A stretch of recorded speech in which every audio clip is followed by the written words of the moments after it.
Pernah nggak sih kamu ngerasa bingung sama diri sendiri? Ngerasa kuliah jalan, tapi ternyata tujuannya nggak jelas mau kemana? Atau bahkan kamu tahu kamu punya potensi diri, tapi nggak tahu cara mulai mengembangkannya dari mana? Saat ini kita hidup di tengah zaman yang penuh dengan peluang, tetapi juga tantangan yang makin kompleks. Di tengah tuntutan akademik, organisasi, maupun kehidupan pribadi, ada satu hal yang sering kali terlewatkan oleh kita sendiri, yakni mengenal diri kita sendiri.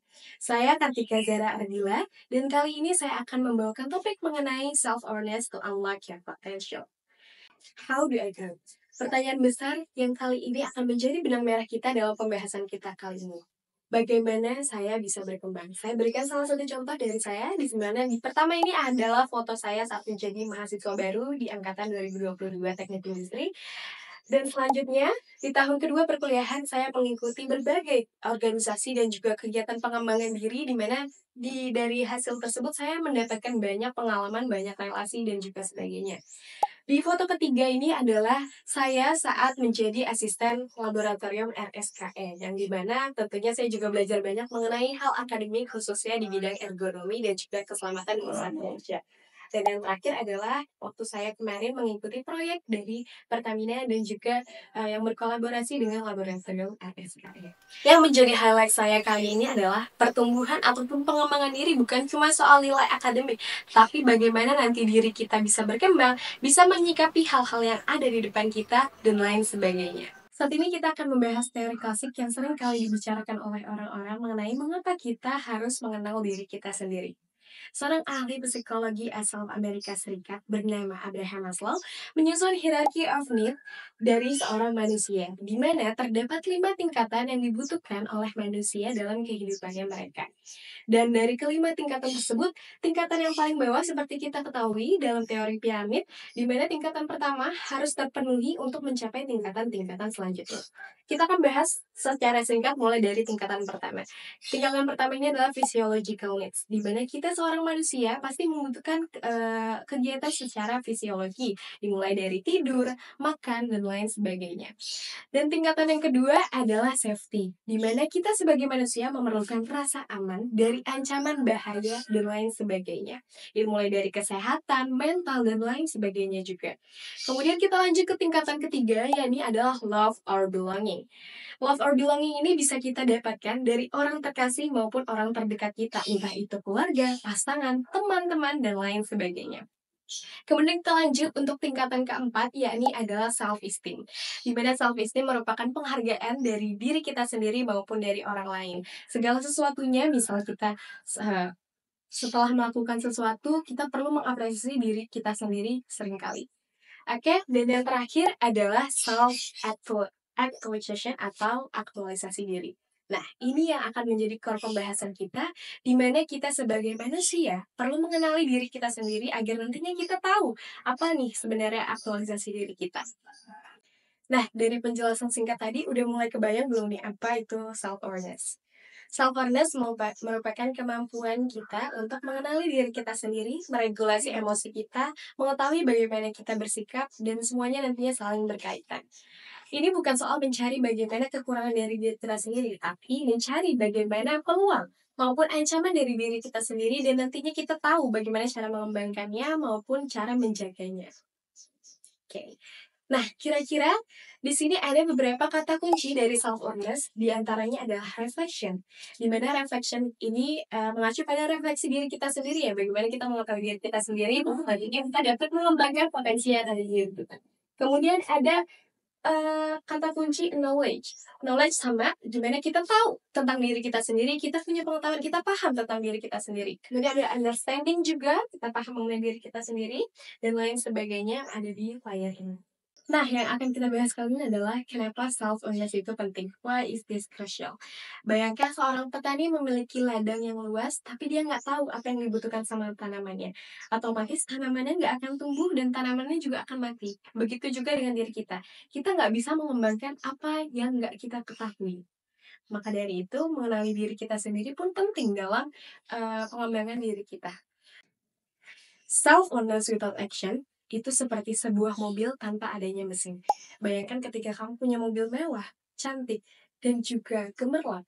Tapi ketika kamu nyalakan kuncinya, mobilnya nggak akan bisa jalan. Mobilnya Nah, self organized action kan seperti itu. Ketika kita tahu kita punya potensi, tapi nggak ada langkah yang bisa kita ambil, semuanya sia-sia. Nggak akan ada pengembangan dari diri kita sendiri. Sekarang yang akan kita lanjutkan adalah how to step up. Ada 5 cara yang bisa kita ambil untuk mengembangkan potensi dari diri kita sendiri. Yang pertama adalah know your values. Kita mengetahui nilai kita. Dan yang kedua adalah kita set goals atau menyusun tujuan kita seperti apa nantinya. Dan yang ketiga adalah kita set milestone. Sekiranya apa langkah-langkah dan juga tantangan yang akan ada dalam kehidupan kita. Yang keempat adalah improve your habits. Kita bangun kebiasaan kita tingkatkan kebiasaan kita lebih baik lagi. Dan yang kelima adalah find out where you can improve. Kita bisa kembangkan di mana sekiranya kemampuan dari kita yang bisa kita improve. Gimana caranya? Kita lanjut aja langsung untuk bahas ke tahap selanjutnya. Baik, langkah pertama yang kita bahas adalah know your values. Know your values ini sesingkat bahwa kita tahu nih SWOT dari diri kita sendiri. Ada strength, weakness, opportunity, dan juga threat. Kira-kira teman-teman di sini tahu gak apa aja kelemahan dan juga kekuatan dari diri teman-teman sendiri? Mengutip dari Fuad Nasyari, seorang ahli psikologi Islam dari Universitas Gadjah Mada, dia mengatakan bahwa manusia memiliki 8 potensi utama yang bisa dikembangkan. Nah, dari ke-8 potensi tersebut, menurut Fuad Nasyari, masing-masing manusia memiliki setidaknya satu kemampuan yang ada tadinya dari ke-8 tersebut. Yang akan saya bahas dan akan saya highlight adalah setiap orang memiliki potensi dan juga kemampuan yang berbeda-beda. Tidak perlu dibandingkan satu sama lain. So, kenali diri kalian sendiri dan cari tahu apa yang sekiranya bisa kalian kembangkan dari diri kalian sendiri. Nah, saat ini kita akan masuk ke tahap yang kedua. Saat ini pengguna media sosial mengenal yang namanya Winda Basudara yang suka ngomong siapa yang cita-citanya jadi YouTuber misalnya. Yang kedua adalah set your goals. Dimana setelah kita mengetahui value dari diri kita sendiri, kita harus menetapkan tujuan apa yang mau kita raih. Nah, untuk set your goals ini ada satu metode dengan kata kunci SMART. Yakni ada specific, measurable, achievable atau attainable, relevant, dan juga time-bound or time-based. Nah, untuk penjelasannya, untuk yang pertama adalah spesifik, di mana kamu harus tahu dulu nih, apa sekiranya tujuan yang mau kamu capai. Kemudian yang kedua adalah measurable, dan gimana kamu tahu bagaimana cara mencapai hal tersebut. Yang ketiga adalah achievable ataupun attainable, di mana kita harus menetapkan tujuan dan juga ide yang nantinya realistik yang bisa kita raih. Kemudian yang keempat adalah relevan, di mana tujuan yang mau kita raih nantinya sesuai dengan potensi dari diri kita sendiri. Dan yang kelima adalah time based or time bound, di mana kita harus tahu kapan sekiranya kita harus menjalani ataupun meraih dari tujuan tersebut. Langkah yang ketiga adalah set milestone. Nah, set milestone ini sendiri bisa kita bagi lagi menjadi 3 bagian utama. Yang pertama adalah breakdown goals. Breakdown goals sesimpel bahwa kita punya satu tujuan yang besar, akan kita bagi lagi menjadi bagian-bagian kecil yang akan lebih mudah untuk kita raih nantinya. Kenapa bagian ini penting? Ketika kamu nanti punya tujuan yang besar dan abstrak, kamu akan merasa kewalahan atau merasa kehilangan arah juga. Jadi, kenapa harus kita bagi-bagi menjadi bagian kecil agar nantinya lebih mudah untuk kita raih? Yang kedua adalah set a timeline. Set a timeline ini berfungsi untuk nantinya setelah kita breakdown goals tadi, teman-teman punya on track nih, kapan aja harus meraih bagian-bagian kecil tadinya. Kenapa ini penting? Karena kita sebagai manusia cenderung apabila tidak mempunyai timeline ataupun batas waktu, cenderung untuk menunda-nunda pekerjaannya. Kemudian yang ketiga adalah adjust a plan to activities. Gimana maksudnya? Maksudnya adalah kita mengkolaborasikan antara tujuan dan juga aktivitas yang kita lakukan sehari-hari agar nantinya kita tidak terlalu kewalahan untuk mencapainya. Nah, teman-teman, dari ketiga bagian tadi, milestone ini sendiri akan berfungsi untuk memicu semangat teman-teman dan juga konsistensi teman-teman nantinya. Makanya set milestone itu penting sekali. Langkah yang keempat adalah improve your habits. Habits yang saya maksud di sini adalah kebiasaan pola pikir. Teman-teman tahu ada dua jenis orang, yakni adalah fixed mindset dan juga growth mindset. Apa itu keduanya? Fixed mindset adalah orang yang cenderung berpikir bahwa kemampuan yang dia miliki adalah bawaan dari lahir. Jadi sebagai contoh, aku kayaknya orangnya memang gak kreatif deh. Aku gak bisa deh ngerjain ini, matematika bukan passion aku. Beda dengan orang-orang dengan yang growth mindset. Growth mindset, orang dengan growth mindset selalu berpikir bahwa akan ada pengembangan dan juga selalu ada kesempatan. Contohnya, mereka yakin bahwa mereka bukan tidak bisa, tapi belum bisa. Nah, habits itu yang harus teman-teman terapkan dalam diri teman-teman apabila ingin meraih satu tujuan yang pasti. Bahwa kita hanya belum bisa, bukan tidak bisa sama sekali.